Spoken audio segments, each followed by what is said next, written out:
आज बहुत सारे लोग ये कह रहे हैं कि क्या अब भारत में मुसलमानों से बकरीद पर अपने घर में कुर्बानी देने का अधिकार भी छीन लिया जाएगा? क्या अब मुस्लिम परिवार बकरीद के मौके पर अपने घर में बकरे भी नहीं रख सकते? क्या इसके लिए भी सरकार से पूछना पड़ेगा?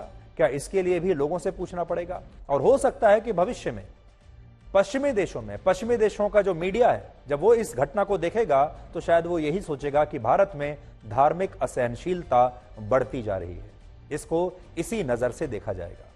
लेकिन ये भारत के लोग हैं, ये ना तो मोदी के कहने पर चलते हैं, ना बराक ओबामा के कहने पर चलते हैं, ये अपने हिसाब से चलते हैं, अपनी विचारधारा पर चलते हैं। अगर आज प्रधानमंत्री मोदी चाहें कि ये सारे लोग उन्हीं को वोट दे दें तो ये नहीं देंगे। आज अगर राहुल गांधी चाहें कि ये सारे लोग उनको वोट दे दें, नहीं देंगे। कोई और नेता चाहे कि मुझे ये वोट दे दें, नहीं देंगे। ये उसे वोट देंगे जिसे ये ठीक समझते हैं, ये वो करेंगे जिसे ये ठीक समझते हैं। और यही हमारे समाज का डीएनए है कि हमारे समाज में हम विचारधाराओं में बटे हुए हैं, अलग अलग विचारधाराएं हैं, लेकिन उन सबको साथ में लेकर हम किस हद तक कोएग्जिस्ट कर सकते हैं।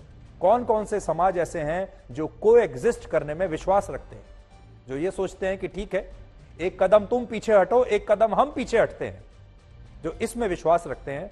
अब ऐसे लोगों का समय आ गया है।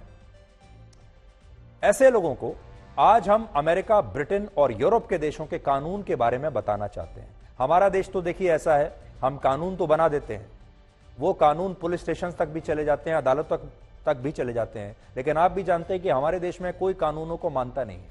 हमारे देश में एक औसत व्यक्ति सुबह से लेकर शाम तक न जाने कितने कानूनों की धज्जियां उड़ाता है, जिसमें कि ट्रैफिक के कानून भी शामिल है। तो कानून की बात करना तो यहां बेकार है। और अगर आपने कानून तोड़ भी दिया और अगर आपका मामला अदालत में चला भी गया तो 20-25 साल से पहले आपका फैसला आने वाला नहीं, यह भी जान लीजिए। तो अब देखिए कि कुर्बानी को लेकर हमारे देश में जो कानून है, कानून तो है लेकिन मानता कोई नहीं। लेकिन पश्चिमी देशों में एक बात अच्छी है कि वो जो कानून बना देते हैं वो कानून वहां सबको मानने पड़ते हैं, चाहे वो हिंदू हो। वो दिवाली मनाएंगे तो कानूनों के अंदर रहकर मनाएंगे, और अगर मुसलमान है तो ईद मनाएंगे तो कानूनों के अंतर्गत ही मनाएंगे। खुद को धर्मनिरपेक्षता का चैंपियन बताने वाले अमेरिका में लोग अपने घरों में जानवरों की कुर्बानी नहीं दे सकते, नॉट अलाउड। वहां मान्यता प्राप्त बूचड़खानों में ही जानवरों की कुर्बानी दी जा सकती है, और इसके लिए भी बहुत ही कड़े नियम हैं, जिसकी वजह से वहां बहुत सारे मुसलमान जानवरों की कुर्बानी दे ही नहीं पाते। फिर भी ये देश सबसे ज्यादा धर्मनिरपेक्ष कहलाते हैं। और हमारा देश, जहां आप कहीं भी किसी भी गली में, सड़क पर कुर्बानी दे सकते हैं, तो भी हमारा देश सांप्रदायिक कहलाता है। ब्रिटेन में भी इसी तरह के कानून है।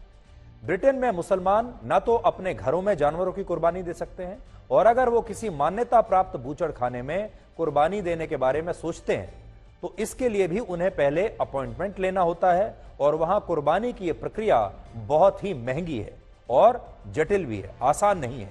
और कोई भी व्यक्ति अपने घर पर या हाउसिंग सोसाइटी में जानवरों की कुर्बानी के लिए, जानवरों को कुर्बानी के लिए वहां रख भी नहीं सकता। तो ब्रिटेन में अगर यही परिवार चाहता, या अमेरिका में अगर यही मुस्लिम परिवार चाहता कि अपनी सोसाइटी में बकरों को लेकर आ जाए, तो एफआईआर इन पर होती, इनके पड़ोसियों पर नहीं। और यूरोप के देशों में भी बकरीद पर जानवरों की कुर्बानी को लेकर बहुत सख्त कानून है। हालांकि अरब और एशिया के देशों में इसे लेकर ज्यादा सख्ती नहीं है।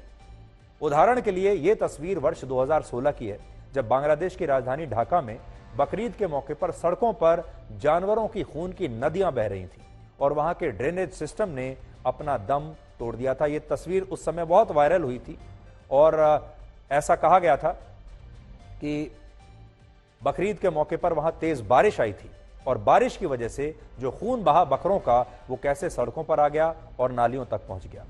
ऐसा अनुमान है कि 17 करोड़ की आबादी वाले बांग्लादेश में सिर्फ बकरीद के मौके पर एक दिन में 1 करोड़ जानवरों की कुर्बानी दी जाती है, और भारत में यह संख्या 4 से 4.5 करोड़ जानवरों की हो सकती है। यह हम एक अनुमानित आंकड़ा आपको बता रहे हैं, और इसके आसपास ऐसे जानवरों की संख्या भी हो सकती है जिनकी बकरीद पर कुर्बानी दी जाती है। हालांकि भारत में जानवरों की बलि देने की परंपरा हिंदू धर्म में भी है, और इसलिए इस पर अक्सर सांप्रदायिक विवाद हमारे देश में भी होता रहता है। ब्रिटेन में बकरीद कैसे मनाई जाती है और कैसे कुर्बानी दी जाती है, आज हमने खास तौर पर आपके लिए ब्रिटेन से एक रिपोर्ट फाइल की है, आप भी देखिए। यहाँ जब कुर्बानी या ज़बा दिया जाता है तो इंडिया या पाकिस्तान में तो घरों में भी हम कर सकते हैं कि उसकी पूरी सेरेमनी होती है, बकरे को पहले से लाया जाता है। यहाँ पे क्या कानून है ज़बा और कुर्बानी को लेकर? इस मुल्क का जो कानून है वो ये कहता है कि जो एक प्रॉपर स्लाटर हाउस है वहाँ पर जाकर आपने अपने बकरे को ज़िबा करना है। और कभी ऐसा होता था, लोग अपने बकरे वहीं से खरीदते थे और ज़िबा करते थे। अब चूंकि इससे भी ज़्यादा एडवांस हो गया है, अब आपको कहीं जाने की ज़रूरत नहीं है, आपने अपने बुच्चर के पास जाना है।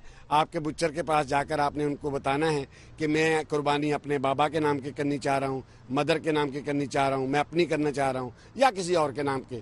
तो आपने वो नाम दे देना है और उनको पेमेंट कर देनी है। वो आपके बिहाफ पर वही सारी इंफॉर्मेशन स्लाटर हाउस को भेज देंगे। स्लाटर हाउस वाले ईद की नमाज के बाद वहां पर उसकी टर्न बाय टर्न वो स्लॉटरिंग हो जाती है। तो ये रिपोर्ट हमने आपको लंदन से दिखाई और आप देख सकते हैं कि वहां कितने नियम कड़े हैं, महंगे भी हैं, और कैसे वहां एक बाकायदा एक प्रक्रिया बनाई गई है, उसके तहत ही कुर्बानी हो सकती है और उस प्रक्रिया को, उस नियम को कोई तोड़ नहीं सकता। और इसलिए बड़ी बात यह है कि अमेरिका और ब्रिटेन जैसे देशों में बहुत ही कम लोग कुर्बानी दे पाते हैं, बहुत ही ऐसे लोगों की संख्या बहुत कम है।